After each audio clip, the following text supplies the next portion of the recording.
Gosh, my mind really trifles with me on having to hang out with my one friend Kyle. One time Kyle and I were at a bar and he told me to close my eyes, and I did just for a second. One quick blink. And then I opened them. I was upside down, naked, arms tied tightly back, penis missing, anus clean as a whistle. Not even a single skin atom. Pure, vibrant, saturated pink, sizzling, lips covered in saliva, throat full of semen, nails with dirt chunks under them. I tried to open the remains of my two pummeled black eyes, and I just see an endless ocean. When I try to think about moving any fragment of my body, my soul, my emotion, I see his smug face smiling over me as he snaps his fingers. Moving?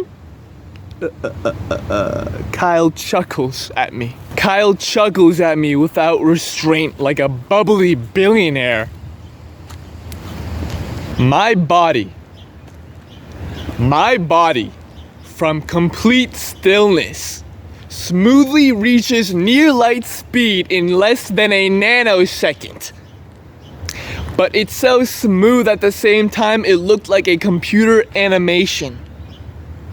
My body spirals like a broken ragdoll into the end bowels of the universe. This takes 1/100th of a nanosecond, like I mentioned before. But how space-time continuum works, my brain had just experienced a millennia. I hate it when he does that sometimes, it's so annoying. And then this other time we was shopping, and he got so happy over the fact that I couldn't find my chips. He started to dance really, really well. He's actually a genuinely talented person, and I honestly, I couldn't stop him or say anything either because he was just that charming. He was charming everyone, all ages and sizes, and they joined in too. It was really a drag, but it was the most beautiful performance I've ever experienced in my life. And I just wish they had invited me to the orgy. I also wish they weren't chanting my name and saying, "You can't get this, you can't get this," like in the Borat Muslim movie. I also didn't appreciate when I got back to my pad and the group found my property before I did somehow and kept going on it. Kyle's a handful.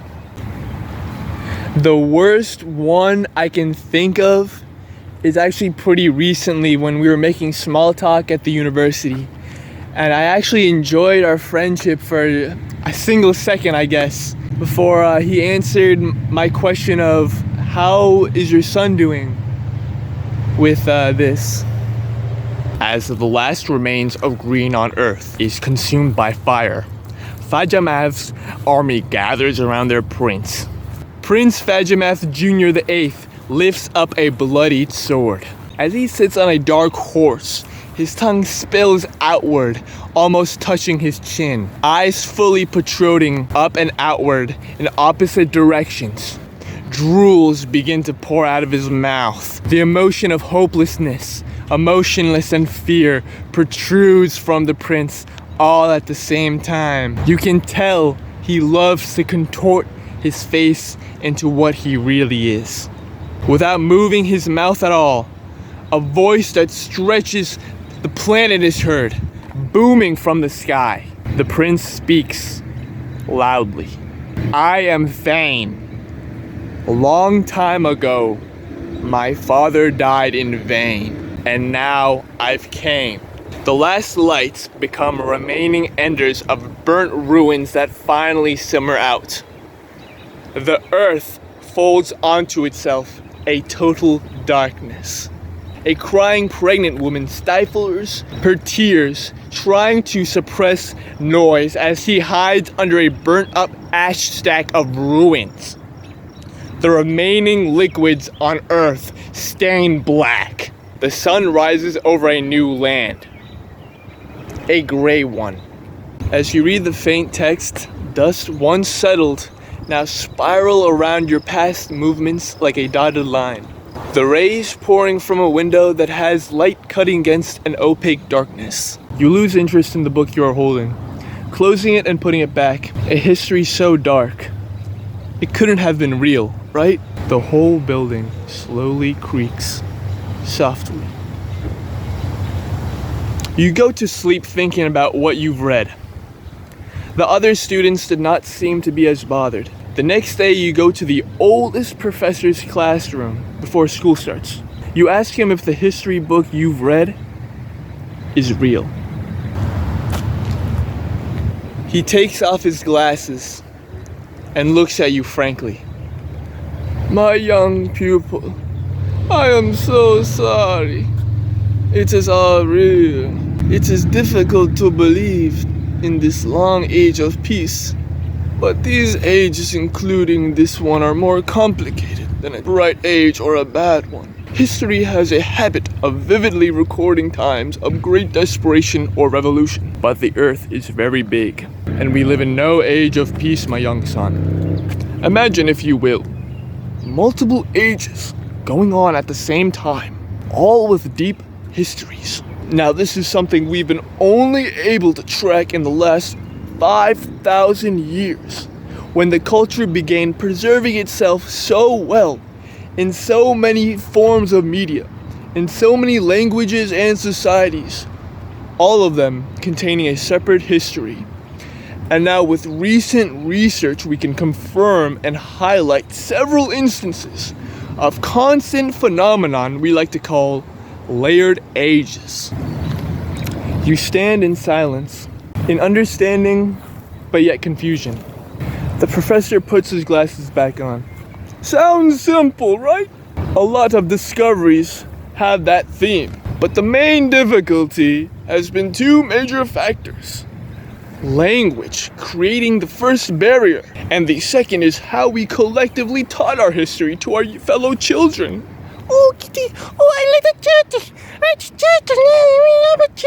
To keep it simple for a student like ourselves, depending on where you are born, it will predict your knowledge to a certain extent, such as politics of that area. And the system that was in place taught rather slowly and focused on numerical history like dates. Not to say that they were less intelligent. Everything just evolves, and so does education. What would take a full year to cover a quick summary of a handful of hand-picked events from a short stretch of time about just one certain region or years, we simply now take a week to do. It's not magic. Teachers over time just cut out the obvious. You frown in disgust in just about how things were back then. Spending an entire year on a handful of subjects? It sounded like many boring eternities to you from how slow and simple things seemed to be back then. You wish that your school could have been that easy.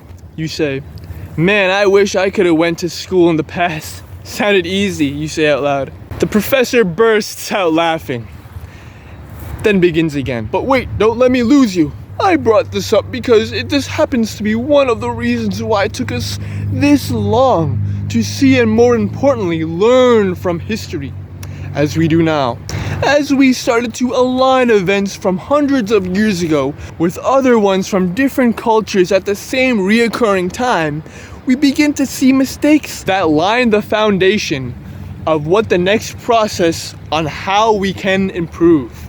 In most cases, these events in their past societies would have to seen its complete rise and fall for us to truly begin to finally understand and respect the actual connections that one could only see after 1,000 years of perfect audio, video recorded history.